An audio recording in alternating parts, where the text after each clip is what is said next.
thank you very much, everyone, for coming to our closing plenary session of the Strategic Forum on Women, Business and Economic Development. I'm sure you guys have had some really interesting conversations over the past 2 days. And I have to say, you guys seem like the most tight-knit group in the whole conference now. You know, the others, yeah, you guys, seems to be really strong. Yeah.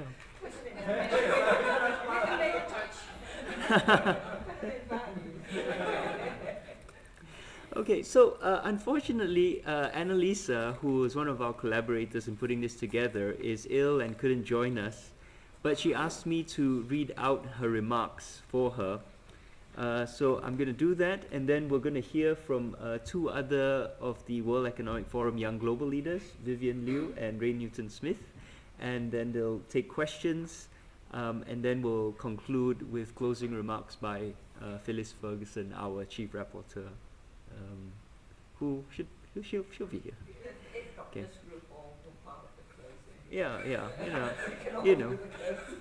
We'll all take part. Gotong royong, as they say in Southeast Asia.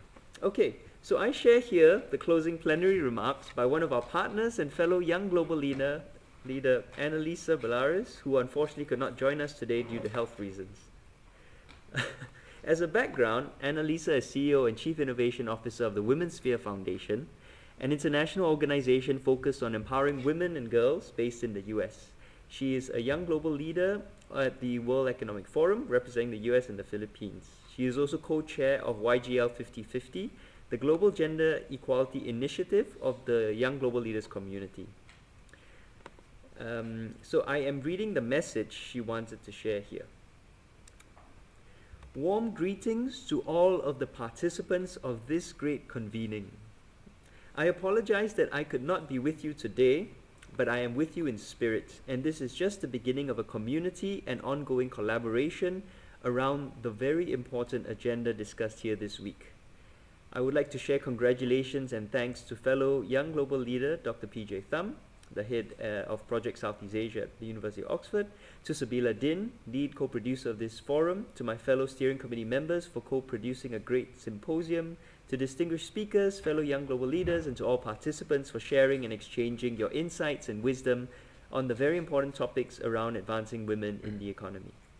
On behalf of the Women's Sphere Foundation, where I am CEO, and the YGL 5050, the Global Gender Equality Initiative of the Young Global Leaders community of the World Economic Forum, we are honored to contribute and be part of the inaugural Strategic Forum on Women, Business and Economic Development by Project Southeast Asia. It is truly very inspiring to see this initiative led and spearheaded by...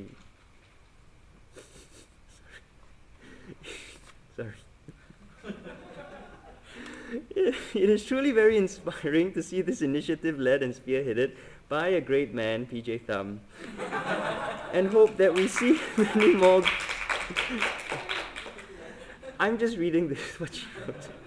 And hope that we see many more great men champion the very important cause of achieving gender parity in our generation and empowering women and girls, particularly in one of the most dynamic regions of the world. Looking at the impressive roster of speakers and experiences, I am certain that the last 2 days have filled you with much insight and inspiration to move forward and help forge a future where we unleash the full potential of women to participate equally in the economy, especially in Southeast Asia. In closing, I wanted to share this message. Firstly, it's important to reflect on the global context that served as a backdrop for advancing women in Southeast Asia. On the global context.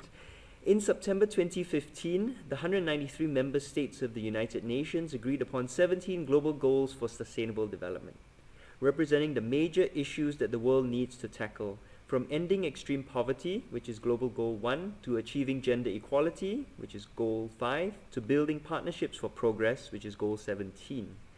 The Global Goals has a list of targets to be accomplished by 2030 and represents the most ambitious global agenda we have today. In the meantime, at the World Economic Forum annual meeting at Davos this year, the discussion centered around the fourth industrial revolution, the rise of exponential technologies altering the fabric of markets and society, and the transformational changes that these will bring to the world. Two important questions given these trends and this forum's agenda. First, how do we democratize innovation and make innovation inclusive so that women can be equal participants in the innovation process and in driving the fourth industrial revolution? Second, how do we empower women to be equal architects and solution makers when it comes to achieving the global goals for sustainable development? Yet against this backdrop of global changes and trends, when we view the role, status, and prospects of women, half the world's population, we see that currently gender parity does not exist anywhere in the world. In fact, the World Economic Forum predicts that given current trends, the world will not achieve economic gender parity for another 117 years. 117 years. We cannot afford to wait 117 years to see economic gender parity. The future of growth and development in Southeast Asia will be driven by unleashing the potential of its women. Women comprise half the population of Southeast Asia. If we believe, and we all do, that among the key drivers of economic growth and sustainable economic development are innovation and entrepreneurship and effective political leadership and public policies, then unleashing women's participation as innovators, as entrepreneurs, as leaders, and as problem solvers means unleashing economic growth and sustainable economic development in Southeast Asia. Thus, the future of Southeast Asia relies upon unleashing the potential of half its population. If we know this now, then let us take on the challenge and the opportunity to resolve the issue of gender parity in the region and to empower women and girls to participate fully in the economy through entrepreneurship, innovation, policies, education, and financial inclusion. Lastly, it is important that we embark upon this challenge together as a community of collaborators. There are no singular solutions, and no one actor can create this effect. The responsibility for empowering women and girls and achieving gender equality will be borne by many actors, by academic institution leaders and students, as much as by companies and governments. This is the impetus behind YGL 50/50 and the coming together of over 1,000 young global leaders around the world, from actors and business leaders to professors and artists, from scientists and entrepreneurs to investors and musicians, everyone committing actions and initiatives that help advance the cause of gender equality in their sphere of influence. All of us have a role to play in helping create a more gender equal world and a Southeast Asia where women and girls feel empowered to dream and aspire and reach for their full potential. Being a part of this strategic forum and exchanging ideas and forging collaborations are great steps towards helping achieve this goal. Let us not end this here.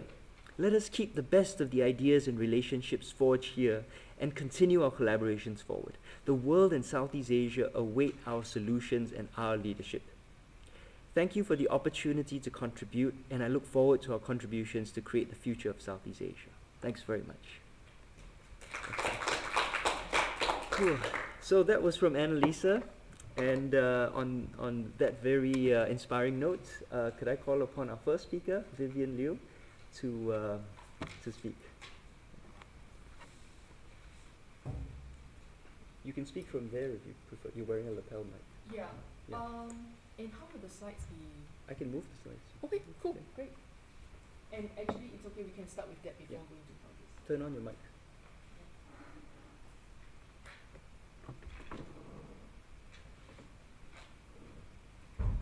Hi everyone.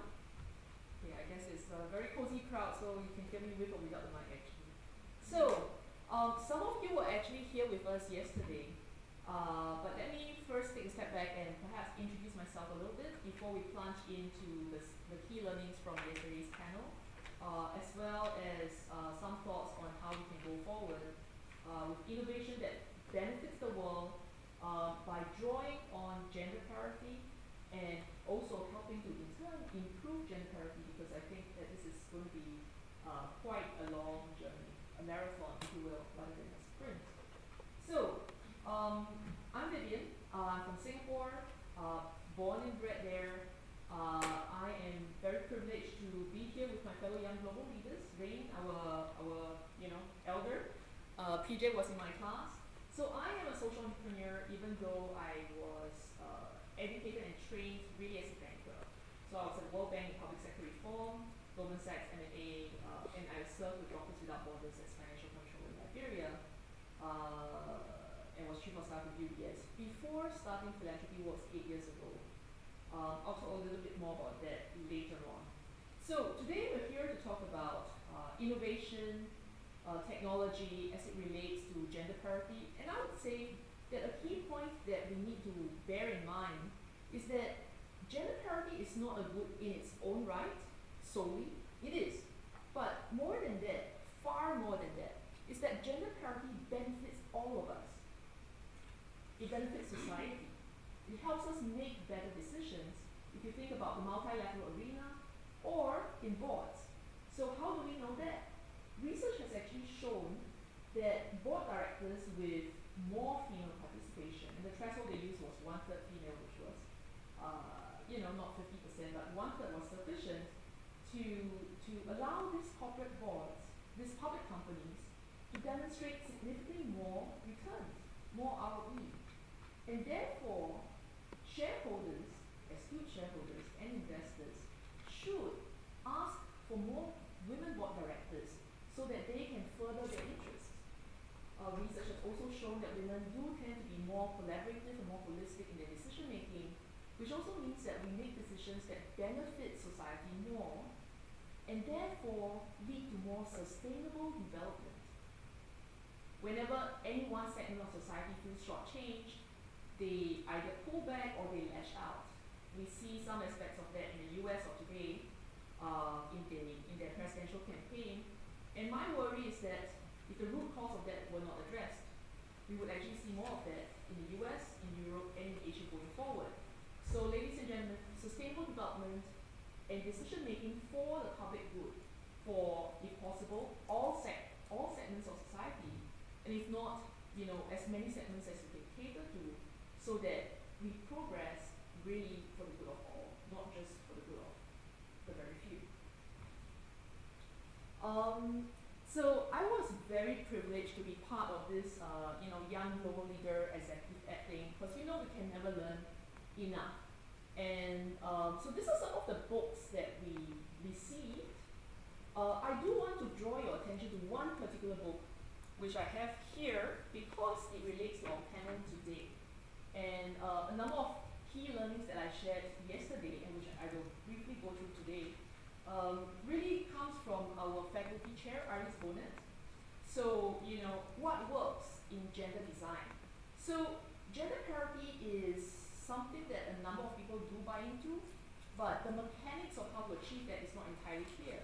So, her research basically showed that symphonies that had blind review tests, if you will.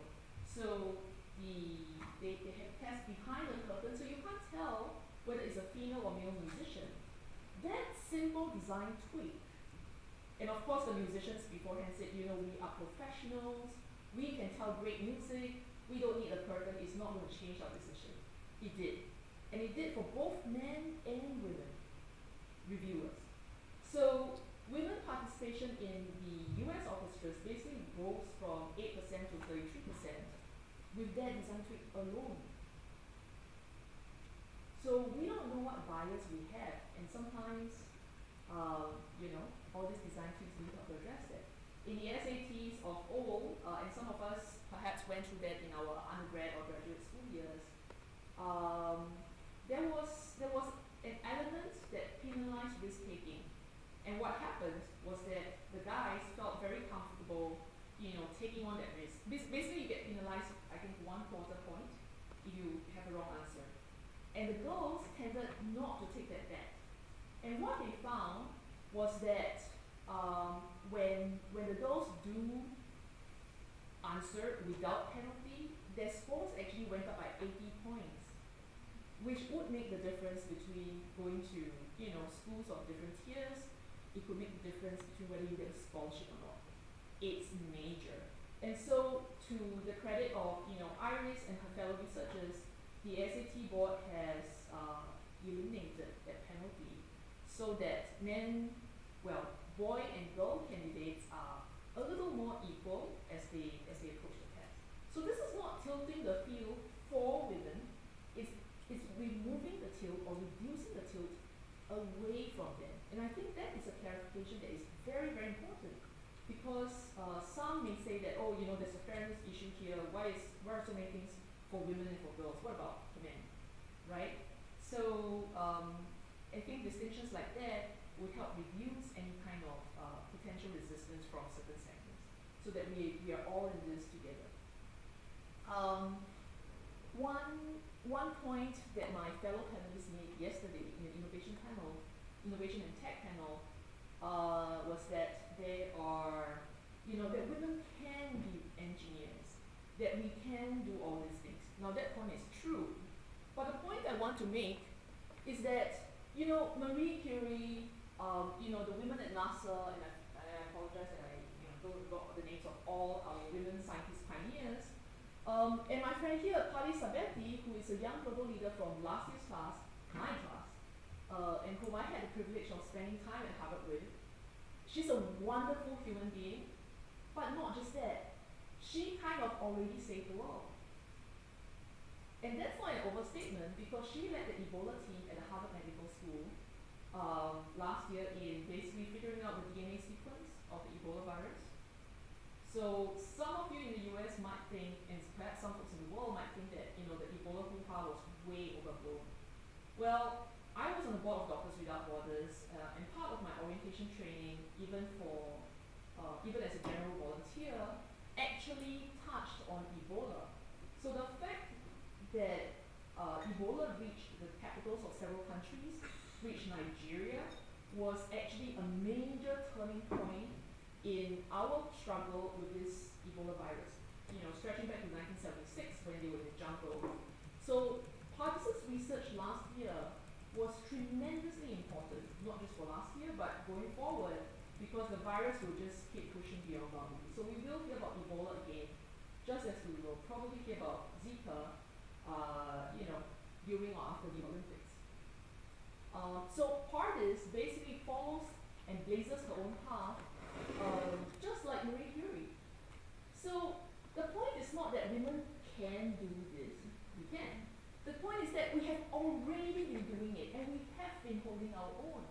So it's perhaps a matter of knowing about them and sharing their work with people, so that girls can feel inspired, that they have it in them, that it's not some out of reach goal, like flying to Mars or something, right?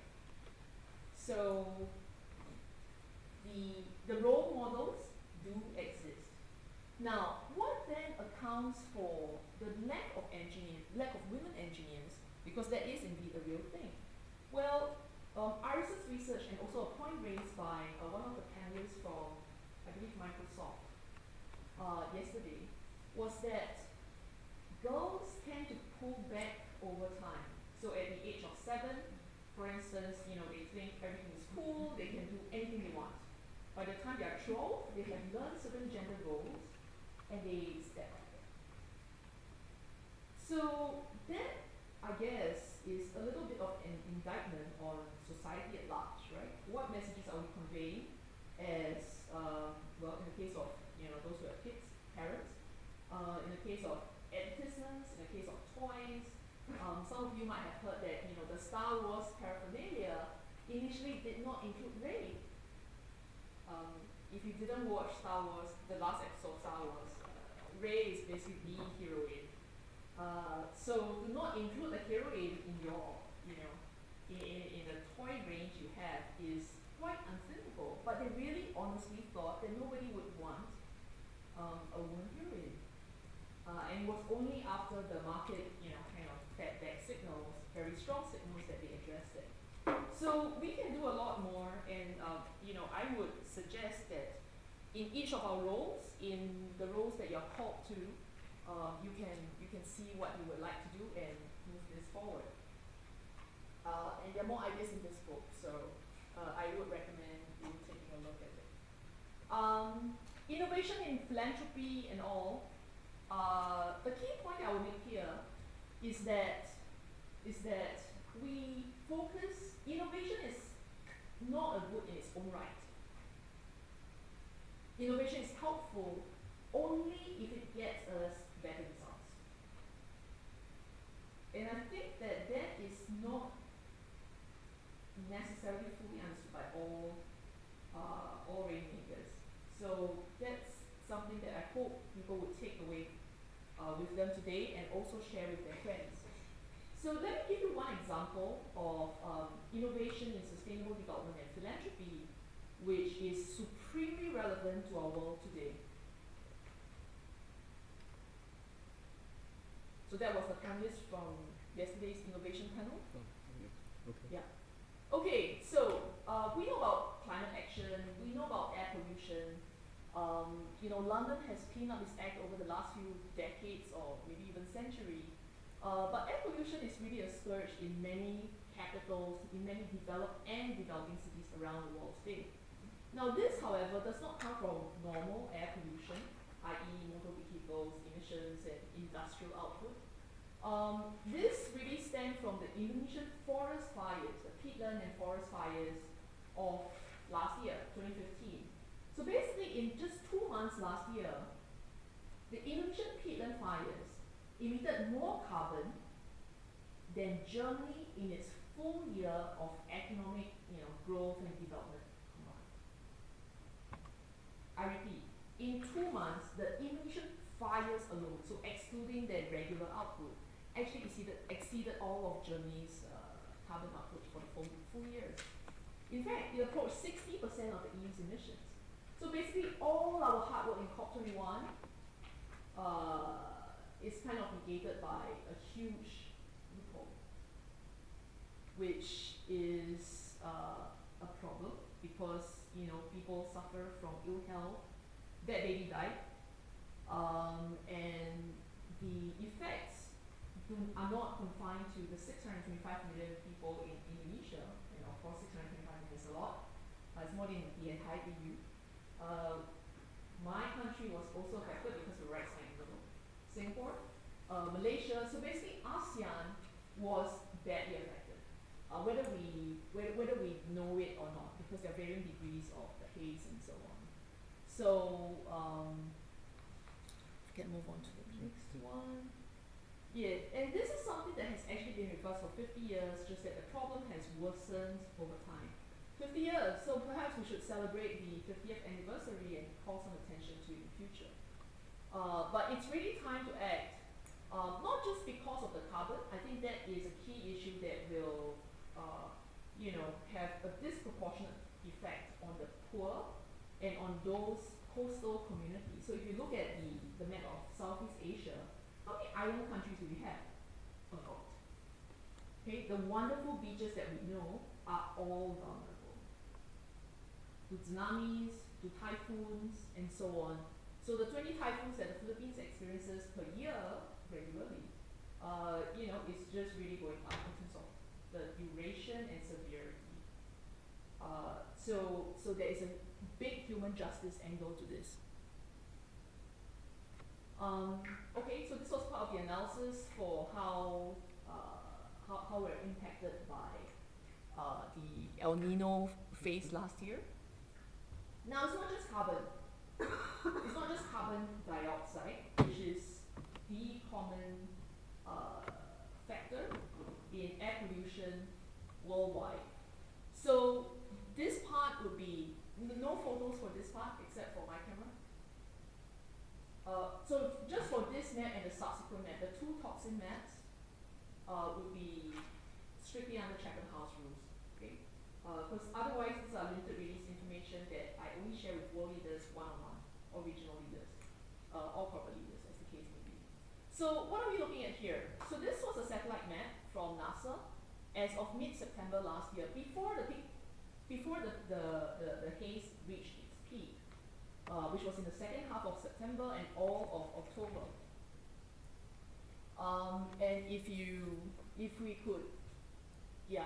could go back to that map. So basically, the total amount of carbon monoxide emitted would be about 5 to 6 times what you see.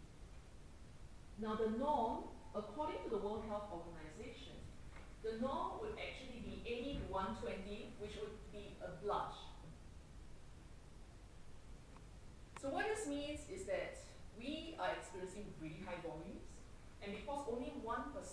of Indonesia's very vast peatland was burnt last year, we have 99% more to go.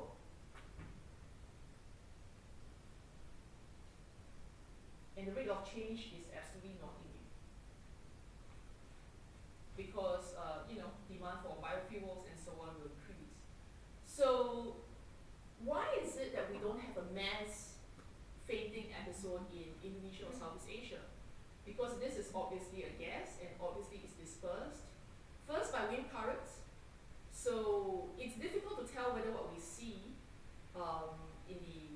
over Africa and Latin America, it's difficult to say for certain that it came from Indonesia, but it kind of looks like a pattern. And obviously the winds do carry particles someplace. In any case, it's also a given that gases flow from high concentrations to lower concentrations. So basically all gases will be shared with the world. That's why there's no mass fainting episode in Southeast Asia. So basically, I would submit that this is a problem for all of us. So the next slide, which I think is actually worse. So this comes from the European Commission. And this is the last satellite map that I'll show you because I think the two maps make a sufficient point. So this is carbon monoxide, and basically some scientists just, checking on the light spectrum map of the world, and they found this anomaly, this blue patch. And it corresponded to the wavelength for hydrogen cyanide, the Nazi death camp gas. Now again, this satellite map was taken in mid-October. Again, it doesn't reflect the full amount. It's probably about 50% more or so. And again, if more peatland is burnt, as is actually going on right now because the Sumatran dry season has begun, this is being released. Now, all these gases have the wonderful properties of being invisible and odorless. So we don't know what we don't know.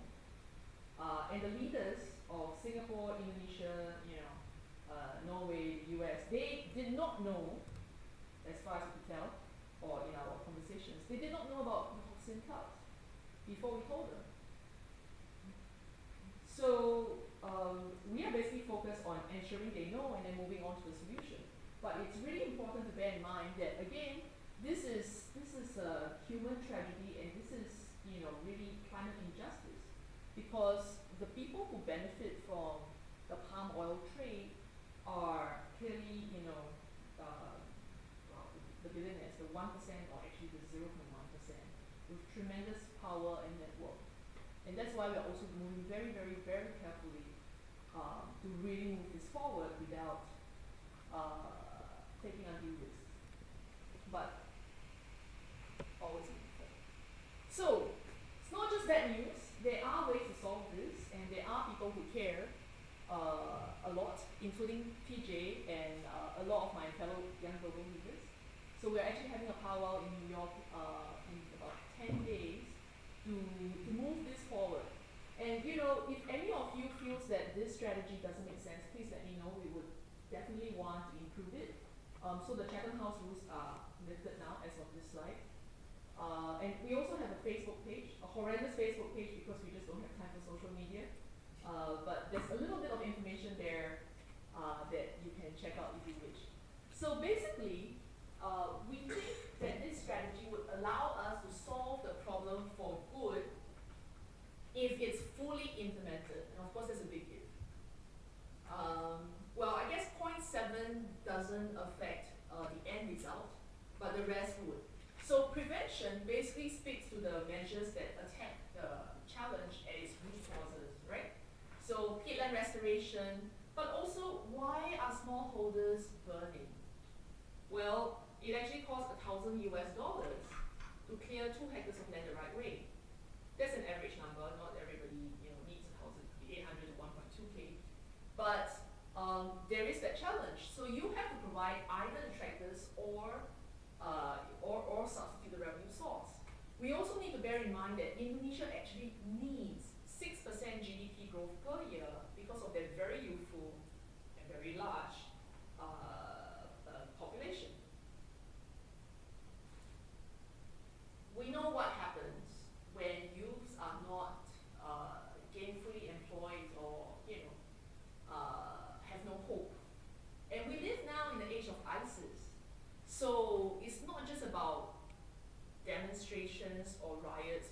things that could pop up. You have ISIS, one thing, stating its intention to set up a Southeast Asia hub.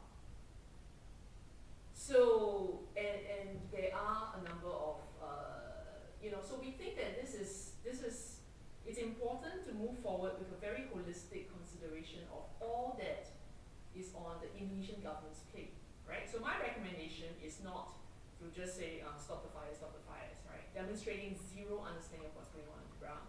You have to it helps to point the way, but you have to give them the pointers and also the help, the resources. This is beyond any one country. And if we fail to do this, all of us are affected, not just those in Southeast Asia. So feel free to give me your comments on this, after the panel or via Facebook or Twitter or whatever. But this is basically an example of innovation in sustainable development and philanthropy. I would hope that this moves to the international development arena because we actually cannot afford to keep sponsoring this as we have the last 6 months. But we will be taking this forward, and we look forward to all your advice and comments. So thank you, everyone. Okay, thank you very, very much, Vivian. Now if I can call upon Rain Newton-Smith. I think maybe I'll just stay here and talk from here. So thank you very much, everyone, for having me. So basically, I'm Rain Newton-Smith. I'm also a young global leader. I was honored in 2012.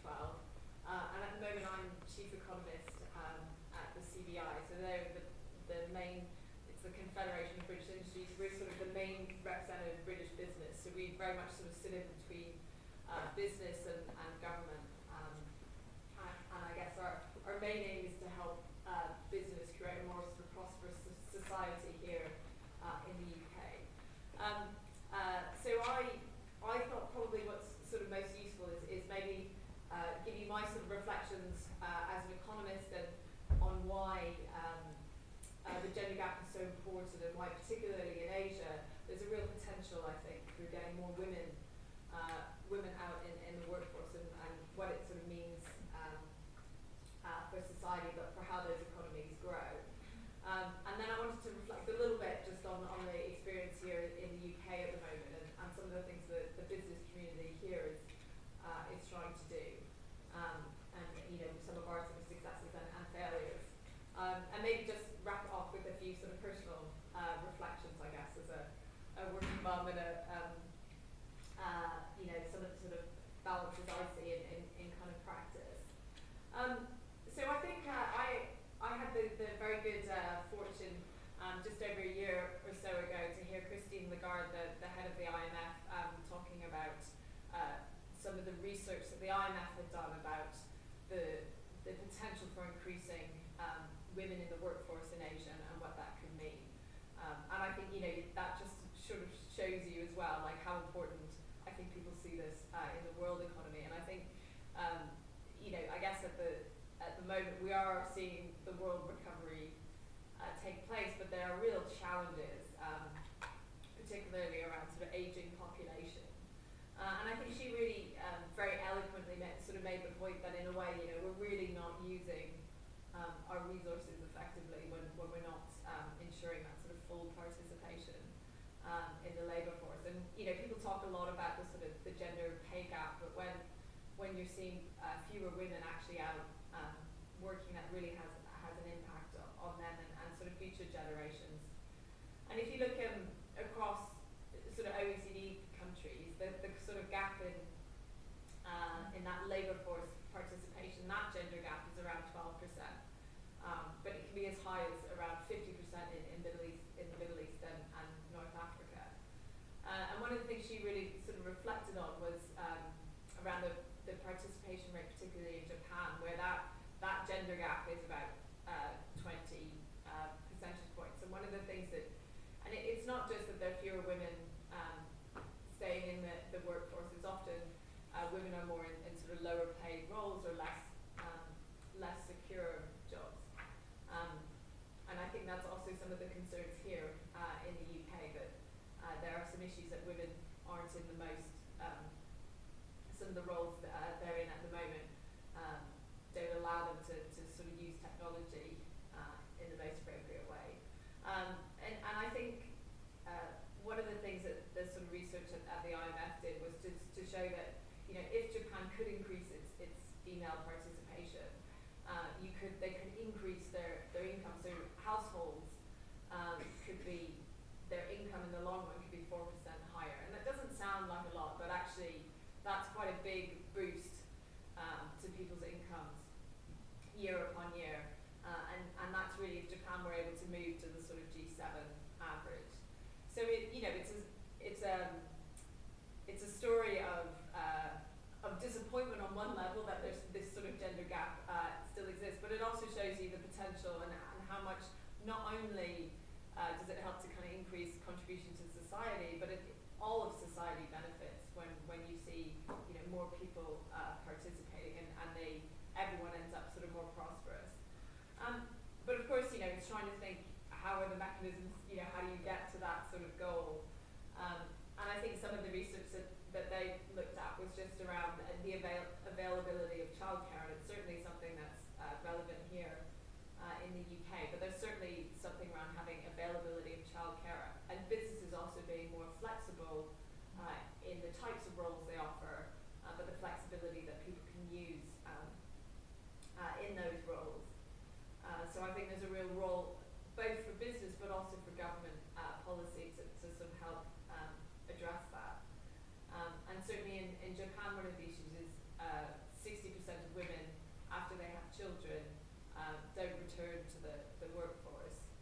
And certainly the government in Japan are looking to sort of address that by increasing the number of available childcare. But I think some of the work we've done even here in the UK context is to look at how increasing the availability of childcare places in the UK could also boost the participation.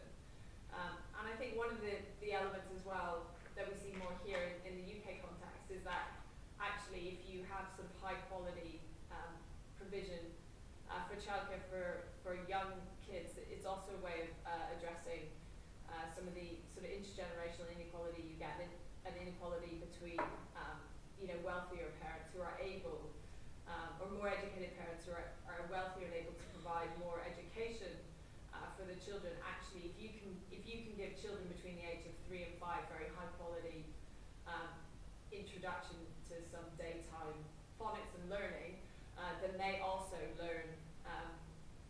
You even out some of those inequalities between that exist at the moment between different households, because those kids are more able, and you can kind of basically counteract some of the disadvantages that some kids have, by stint of their sort of background. And I think one of the things, obviously, that the UK have really focused on, and internationally there's been a huge focus on trying to increase the number of women in boards. And I think there's obviously been quite a lot of success here in the UK, and the number of women on boards has sort of doubled. If you look at the big FTSE 300 companies. But I think one of the things that I'm very fortunate that actually the head of the CDI is a woman at the moment, and she's very passionate about diversity and how we can improve that. And one of the points I think she makes is while boards are important, actually what you need are women leading at all levels of the organisation, and that you need people in the sort of executive roles, the people who are making the day-to-day decisions.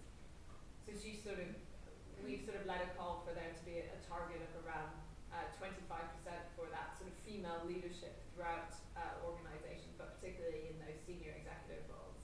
And I think one of the things that the recent history in the UK has shown is that targets do matter, because they shape what people aim for, and they do drive results, and also that it's important for companies as well to sort of report, to have their own targets and report on how they are doing reaching those targets, and that kind of peer review seems to be very effective.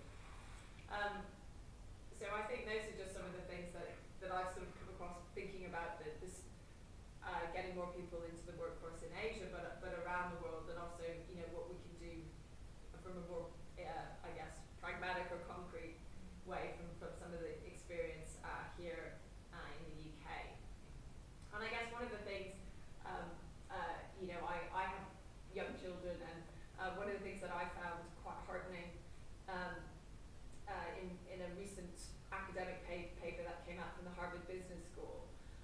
they looked at what happens to, how are children in families where women either work at least part-time or have a full-time role. And what they found is though women, particularly in those households, the children, are more likely when they grow up to be in higher responsibility roles themselves. So there is a sort of role models matter, and it does help. So it makes an impact not just on this generation, but also on future generations when you get more of that participation. And people sort of understand that it isn't just one person in the household who's sort of going out and working. And that's certainly something I've seen. I've got 4 young girls actually, and they certainly, as all girls do, they love to play with their dolls, and they love to play, mums and dads and babies and sisters mainly. But one of the things that I've sort of noticed, and it makes me quite happy when I see it, is they now do sometimes say, I'm going out, I'm mummy and I'm going out to work. So it's sort of nice to see them playing both of the roles, so that they don't see it just being one person in the household playing that role. So that's something that I found certainly encouraging. But I guess certainly I can see from my own experience that companies that have that more flexible approach is really important. And I think having role models not just in your own company but across society, I think really helps that sort of participation and the diversity that, all the research. And I was very lucky to be in Iris's class as well and to hear some of those examples, and that's where you really understand there are some solutions out there. So I guess it's up to all of us to try and tackle those. So I think I'll leave it there. I'm conscious that it's the end of probably a long week. It's Friday afternoon as well, and you've obviously had some great discussions over the past couple of days, and I think that will continue tomorrow. So it's great to have a chance to participate in them. Thank you. Okay, we do have some time for questions. If anyone would like to ask any questions, we just have about 5. Oh, yes, please. No, just joking. Well, I've got one question from Vivian and one question from Rain. One thing that you mentioned about the carbon emissions and then also the haze. From the strategy that you were mentioning, all of them are correct. One thing that, from my experience with having listened to some of the European Commission about climate change activity, you didn't put about how the EU countries, businesses can help in ASEAN in reducing the emission, because there was a data where it's saying that the EU carbon emission, it has reduced, but Asian carbon emission has increased. But one thing is that it's because of many of these garment sectors have moved away from EU to ASEAN, for example, like Vietnam, Indonesia, Cambodia. So how can we make these I think we need to involve EU Commission or someone like that, some organization like that, to reduce the climate change. Sure. I think this is one thing that I want to say. And also it's a sustainable development about it. It's I think sustainable development is like catch-22 kind of thing, where we have to be, with the sustainable development, we have environment, we have social, we have economic. And one thing that people don't know is that we only focus on economic development, and we try to forget about about how this economic development is having an effect on the other social and environmental factors. Because ASEAN countries are very rich in resources, and economic development means we have to use these resources for our economic income. So are there any ways that we can incorporate these education and also poverty alleviation? Can we have a method in which where we can achieve 3 of them at the same time? Okay. This is my question. This is not even if you can't answer, you might not be able to answer, but I think this is something that we have to think about for us. Okay. I'll do my best. You might have to repeat the third one after I take the first 2. Okay, so there's certainly a role for the EU and as at the governmental level and at the corporate level, definitely. The structure that's ideal that I'm or the coalition that we're hoping to build is basically an ASEAN plus friends coalition. So it would have to be anchored by the governments because we're talking about water bombers and peat retardants. You can't just drop stuff on Indonesia. You need their approval. The corporates, the foundations, civil society have a key role in terms of funding, in terms of expertise in soil science and the correct classification. Maybe this part should be on Shalom House rules. Biofuels are meant to be renewable, and that's really why a number of governments have given subsidies, both in the EU and in Asia. And that makes a lot of sense until you realize that palm oil is also classified as a biofuel, and they are emitting this insane toxic clouds. You only saw two; they are worse. But I don't want you to lose your appetite for the reception. But I think the point has been made. So how then do we have that correction so that biofuels, or at least palm oil, is rightly classified, right? If you produce negative externalities, then you need to own up to it. Of course, the process to achieve that is a little fraught because, again, the person who points that out might have a lot of company, right? Unwelcome company. So the second point is on. Okay, so yes, the EU is seeing a lower carbon footprint going forward, and Asia is increasing. And there are really 2 points that drive increasing carbon emissions in Asia. One is the growing population. I think that's clear. You have burgeoning populations in China and India alone, and frankly in most of Southeast Asia, right? So they are consuming, and they are moving around, and so there would be emissions from that. Now, you spoke to a specific point that is kind of related, and that is the outsourcing of carbon-emitting industrial production. I think the solution then is to have, and I have seen this myself, although I didn't anticipate your question, so it wasn't one of the slides that I shared. There are graphs that show just plain carbon output per country. Those graphs are not accurate because you have to adjust it for the recipients of the garments and Apple watches and whatnot. Basically everything that we consume has a carbon footprint, and so we need accurate graphs so that we can figure out who the real culprits are.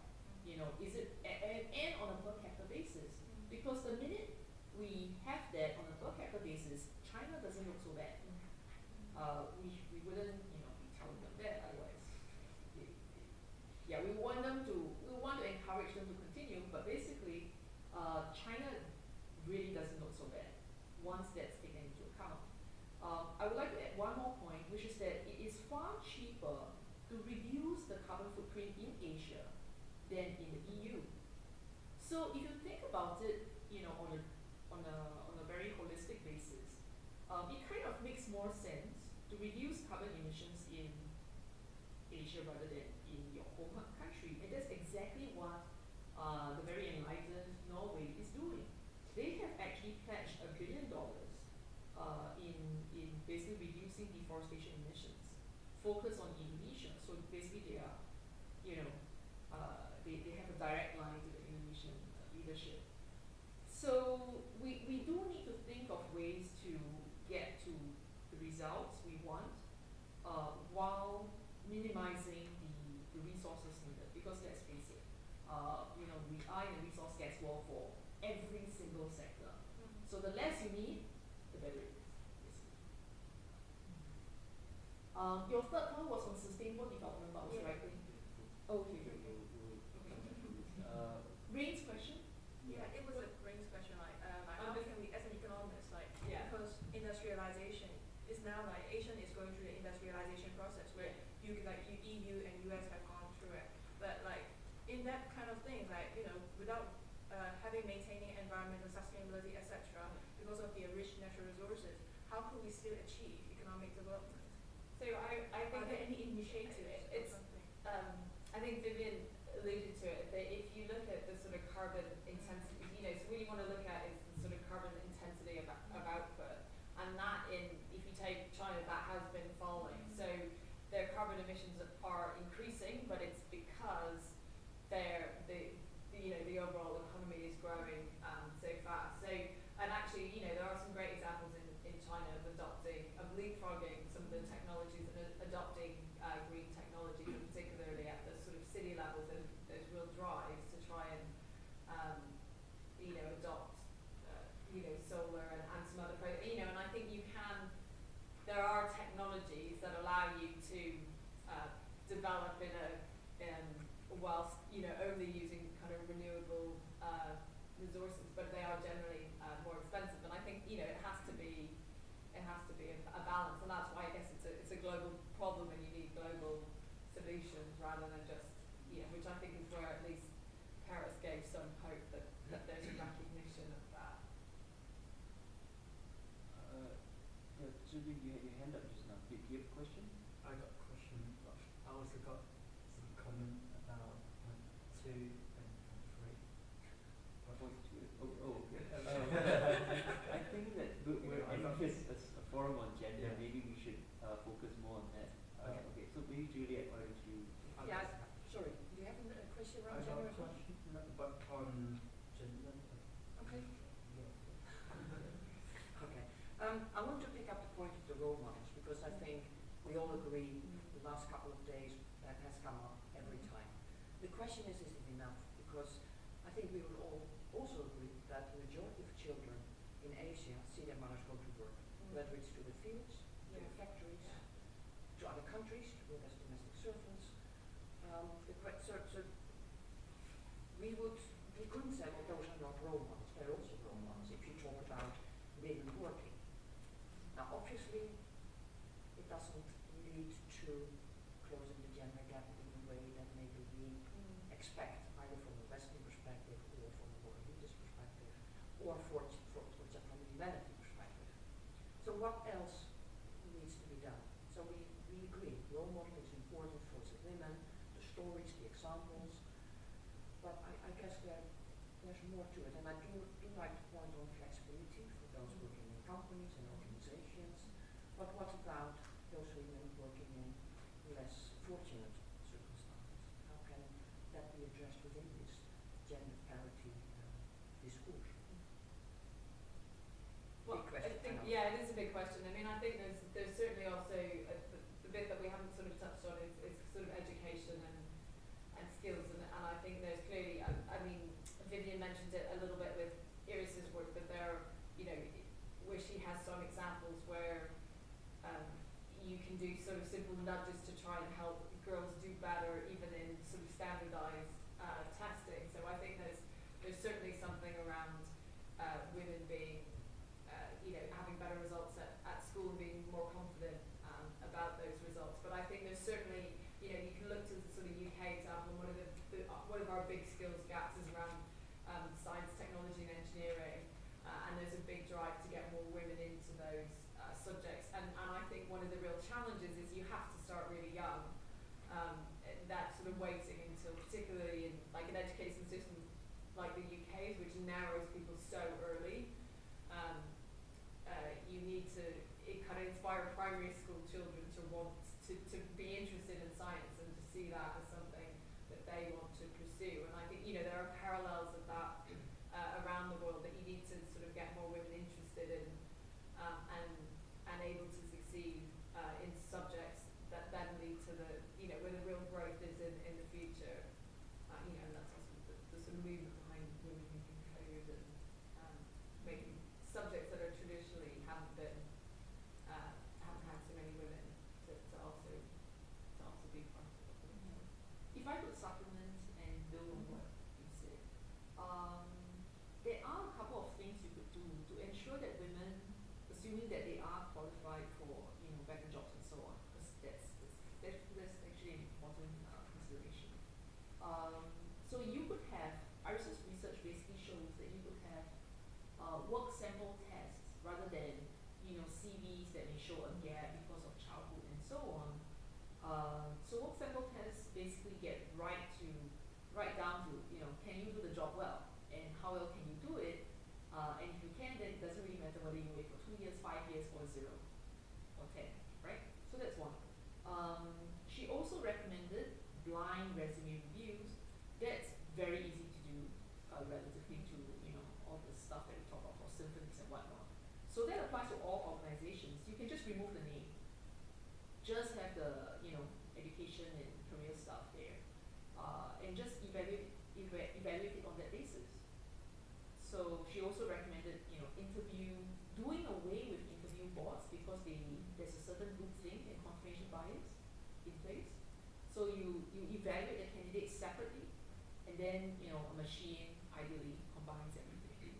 So these are some ways that, some things we could implement relatively easily to ensure that those candidates, and this actually applies not just to women, but to people of color, people of, minorities basically, right? That they can maximize their potential and be in the jobs that they are qualified for. And again, I believe that society would benefit from all this. So again, it's not just for that segment, but for all of us. Yeah, not just Asia, I think Europe needs this as well. Yeah. I'm sure she'll be delighted. So I think you solved one issue, but you create another one. Yeah. Because I attended a course on cybersecurity, and the professor talked about cybersecurity, and CVs are the starting point. And that's what, these cyber criminals, I don't understand their minds, okay? I don't understand the minds of criminals, but CVs are where they start, and what they do is they will take a CV off the internet, and if we're saying there are names on, that's perfect because they go through to the interview, and they are so good at the interview process, they fool companies, and once they get in, that's where they start hacking the systems. So that, I'm not disagreeing with the idea, I'm just saying that if you do that, you've got to be aware of the downstream risks of cybersecurity, and that's a major threat, bigger than infrastructure. Yeah. My concern is more of you create another kind of discrimination. I mean, what I was contracting out and things like that, and we were laughing about the whole interview because you could literally automate it. The interviewer just read the question, cannot get hints. But then we realised the way the questioner decides is actually aiming for a certain segment of people from society. can you give an example? I can't out on top of my head. But, Yeah. it's just the way it was questioned and the way it was ranked. So it actually discriminates certain people the way they talk or to question providers. Yeah.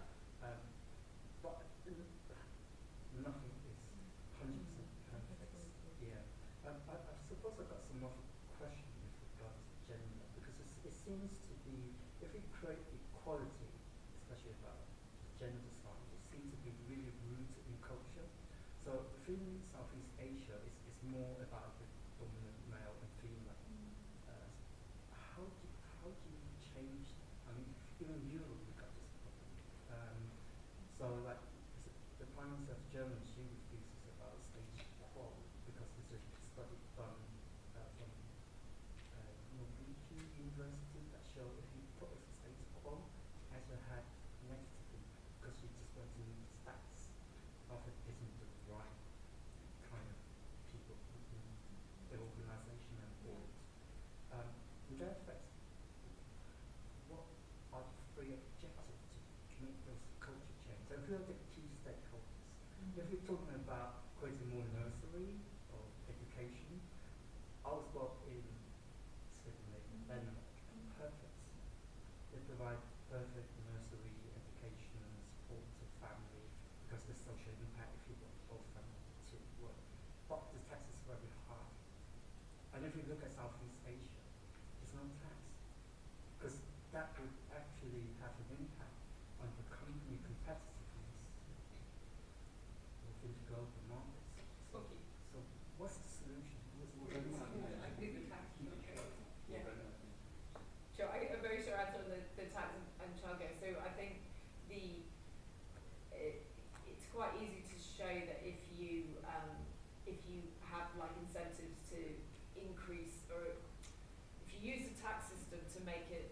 more tax efficient, to basically give tax breaks for working parents, then, and that leads to an increase in participation in the labour market, you basically, the government can get that money back in revenues because your economy grows more. So you're right that there's obviously there's a limit overall to how many public services you can provide. That needs to be funded somehow. But generally, targeted measures to increase provision of childcare helps to increase participation, and that pays for itself with a sort of dynamic impact on the economy and what that does for government revenue. So I was going to ask just very briefly. Sorry, we're almost out of time, so maybe you can save your questions for later. I think he's commenting. It was just very quickly. Okay. When it comes to climate change denial, I've heard this phrase climate chauvinism, and to what extent do you think climate change denial and the energy industry do represent a kind of chauvinistic agenda? I like bringing the two together. I haven't heard that term, but would you mind repeating it to make sure I fully understand? And because I saw you move when he was, phrasing his question, so I thought that you were commenting on that. So if we could We can address discuss this. it later. Sure. Yeah. Okay. I will just make one point because we are out of time, as PJ reminds us. And that one point is that I think our comments are predicated on the women being qualified for those roles and certain impediments along the way that stop their work or their abilities from being recognized, right? So quotas, well, I mean, I would be interested in knowing which countries and sectors you are referring to, and I think you can direct questions to Iris. But basically, it's about recognizing women who have the abilities to perform well. It's not about putting in place people who are not qualified, because you know what? That would set back the battle for all of us. Yeah. So I would say it doesn't make sense. But how do you change that? You just have a very good screening process to ensure that only exceptional candidates get in. The test is in the yeah. I intern at Morgan Stanley, by the way, so I'm curious about that. Okay, thank you very much. Thanks for the interesting discussion. There's a lot of promise for future discussion, some really interesting ideas. But unfortunately, we're out of time, so let's thank our two panelists. And we're going to finish with just a short word from our forum rapporteur, Phyllis Ferguson, who is going to just try and draw together a few themes out of the past few days and a few conclusions. Phyllis, please. We've all been working very hard, and I think it's going to take some time for me to pull everything together, to give you a draft paper on where we've been and where we're going. We've had panels on women in finance, women in entrepreneurship, women in leadership. We have also tried to look specifically at issues concerning leadership at all different kinds of levels, at the international level, at the national level, and at the community level and at home. And I think that we have come to a determination that particularly in areas concerning maternal health and family planning at the community level, women need to step up.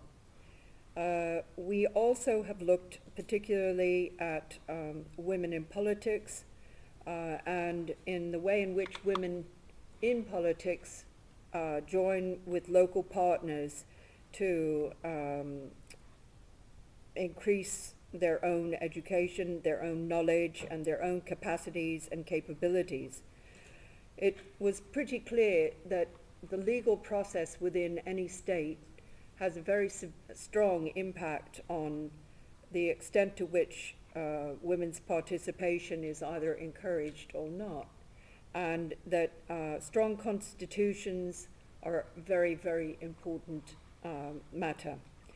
But it's not just that strong constitutions make a difference, it's that women have to begin, and girls have to begin to understand what their constitutional rights are, because they can't aspire unless they understand. So issues of trust are very important in terms of teaching between generations, but we also came to the conclusion that the young can teach the old. We need to also address various ideologies, and in communication, these skills are very, very important. The collaborations that we want to encourage include not only education, but the thorny matter of empowerment, which some of us liked and some of us didn't like. The problem, that, for example, that Wilson raised, that women are risk averse, is something that we spent some time discussing, and I think it's a generational thing more than anything else. So that if learning and risk-taking are combined, that can be overcome. It's also the fact that we discussed that women work much more than men do, in different kinds of ways perhaps, but women do a lot of work. There are informal entrepreneurs in the workforce, as well as CEOs, and all of us have needs that need to be recognized. We had some discussions about family farms in the Southeast Asian context, and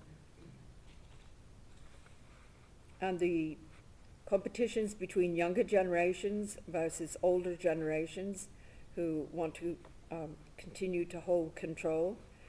And we talked quite a lot about rules and traditions and the cultural aspects of family farms. That women, in some cases, do have inferiority complexes and are less willing to assert themselves, both in business and within the family setting.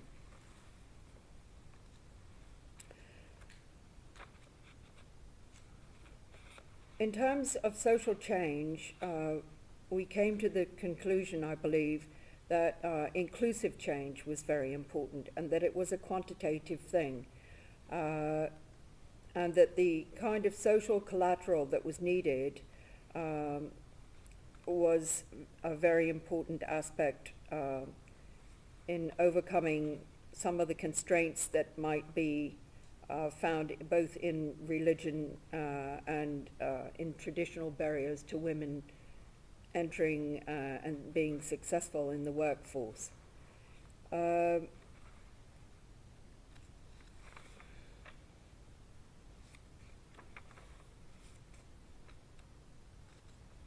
Within the value chain solutions, obviously leadership is very important. And the point that was brought up here about down at the bottom, the very youngest children, is extremely important. As you said, when children get to be 12, it's already too late. So the early start in education is very, very important.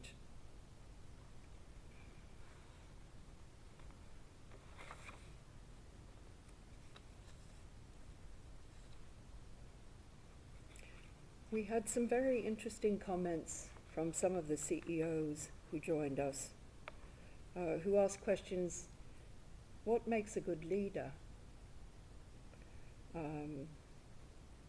If you feel that you're distinguished, does that mean you've arrived? Is it somebody who has followers? Is that the mark of leadership? Is it defined by the fact that you feel you have influence and that you're listened to? is it defined by excellence, by the fact that somebody is an accomplished professional? Or is it defined by the power of the position itself? Is that the determinant? We felt that role models within the community are extremely important. That if, as you said, of your own daughters, when they're playing, they still say, well, I'm mummy, I'm going out to work now. That's an example of a role model which is being followed. And then we had AEIOU. We had aptitude, we had effort, we had interest, we had opportunity, and we had you, the person, taking advantage of opportunities.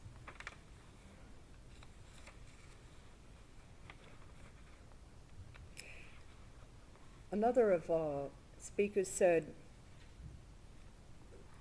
what constitutes leadership is that you think of others, not yourself.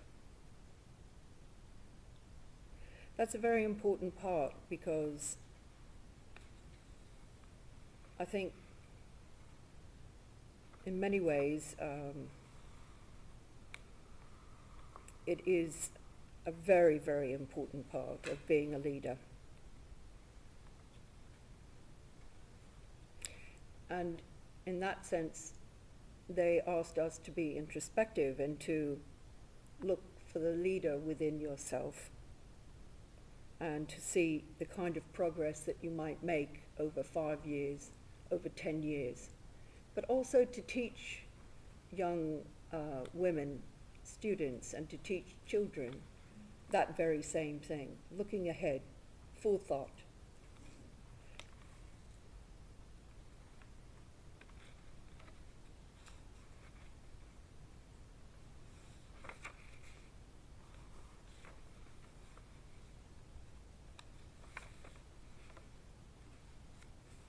We had a discussion about the nature and nurture argument, and whether 30% clubs were advocating a kind of elitism, and whether that was dangerous or not. But obviously women leaders in the workplace are important examples.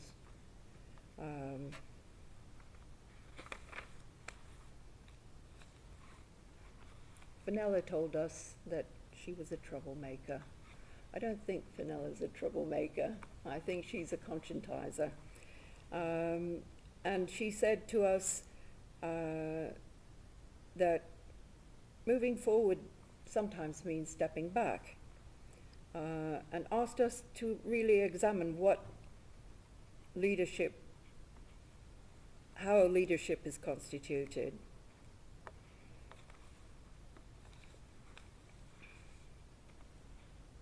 She talked about gender-learned behaviors, being butch or being sissy, and about identity, but also about celebrating what we want to change as feminists, as women in politics, even in changing the politics of corporations, even when resistance is met. What are norms, she asked us. Are norms normal? It's not about being a special woman so much as being part of resisting that there isn't equality for all women. It's not enough to just be super talented or hardworking, because it comes at the cost of the deficit of other women within a corporation.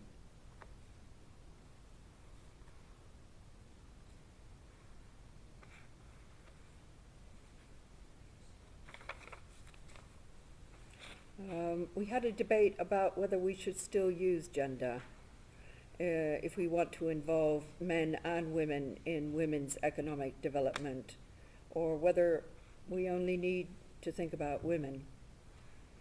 And that we need to neutralize the topic a bit.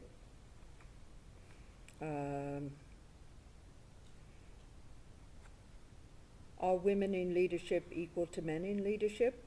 If they're not, how will it come? How can it be inclusive? I think that's probably a lot of what we have discussed. I have pages and pages of notes, but these are some of the ideas that I will try to put together, and I will circulate a draft to all of you. Insofar as the speakers themselves said specific things, I will circulate the speakers themselves to make certain that they're in accord with what I record that they've said.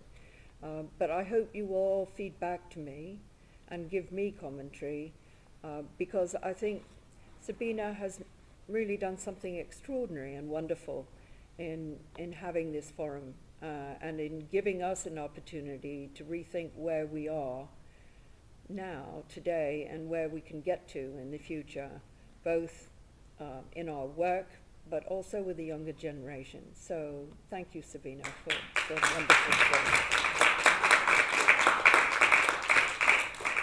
So it just falls to me to call this session to a close and the forum to a close. And I just want to say I'm really excited by a lot of things I've heard. I haven't been able to be around for a lot of it, but as Annalisa mentioned, I hope this is the start of something really exciting. I envision Project Southeast Asia and our symposium as a platform for change, and I hope that from this we can grow something. So this is, the work starts now, and we move forward. And I want to thank Sabila again. She's done a huge amount of work. She's really put this together. So thank you very much, Sabila. So One idea did come up, PJ, and I thought I would just mention it in terms of, just very quickly, and I don't expect the answer now. So in addition to the report and putting the report together and getting feedback, because I think the roadmap will require a fair amount of work, but one of the key tasks that we thought would be useful for the next year, and perhaps it's the University of Oxford Project Southeast Asia takes ownership of it, is to create a central database of the various initiatives. And I mean, there was so much information over the past 2 days, and it would be just good to have a destination site. How it's done, that's another question. yeah, definitely. If it's all a matter of capacity, and if we can find a capacity, we would love to do it. I would love to do it, and as long as I'm You've got a website for that. I think if we have people who are willing to contribute, it will be achievable. I don't see it as one person's job necessarily. I think all of us have a responsibility. For having participated, we have a responsibility now to carry on with this. So that was one, 2 things for the next year. Fantastic. Great. I love how you're thinking of the next year already. Yeah. Future growth horizons. In her speech, Annalisa mentioned 117 years, and that seems like, she mentioned in a way that, oh, it's such a long time. But of course, I'm a historian, and to me that's a blink of an eye, right? But it also tells me that we have an end date, So in we're definitely on the road to achieving gender equality. So we are on the right side of history, and history is working with us, for us. So all we need to do is accelerate what is already happening. So the challenge is not as big as we think it is. We just need to move history faster, right? And it took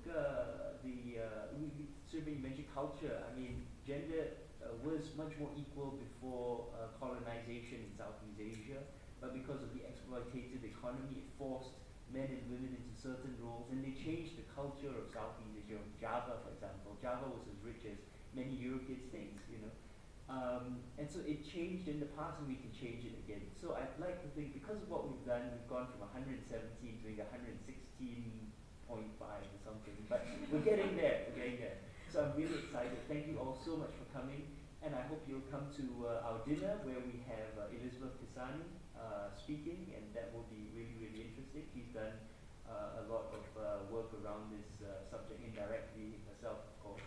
So I hope to see all of you at dinner, and I hope to see all of you again next year and in the future. So thank you very much.